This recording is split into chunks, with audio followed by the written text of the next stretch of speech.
প্রায় ২১ ঘন্টা পুলিশি হেফাজতে থাকার পর মুচলেকা দিয়ে মুক্তি পেলেন বৈষম্যবিরোধী ছাত্র আন্দোলনের নেতা মাহাদি হাসান। মঙ্গলবার দুপুরে হবিগঞ্জ সদর থানা থেকে মুক্তি পান তিনি।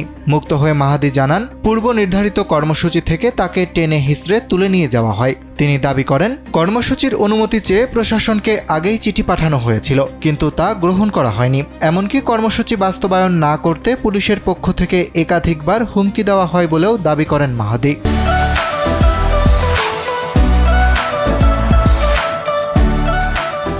আলোচিত এই বৈষম্য বিরোধী নেতা জানিয়েছেন, পরিকল্পিতভাবে তাদের ৩ জনকে তুলে নিয়ে যায় পুলিশ।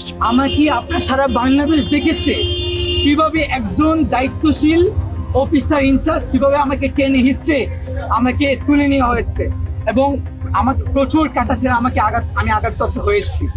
আজকে আমি আপনাদের মাধ্যমে সারা দেশের কাছে বিচার চাই। জুলাই আন্দোলন সহ নানা বিষয়ে বেশ কিছু মন্তব্য ঘিরে দেশব্যাপী আলোচনায় আসে মাহাদি হাসান।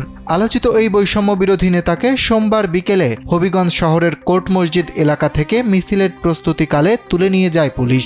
কারণ হিসেবে জানানো হয়, বিশৃঙ্খলা এড়াতেই তাকে হেফাজতে নেওয়া হয়েছে। শেষ পর্যন্ত মুচলেকা দিয়ে মুক্তি পেয়েছেন তিনি।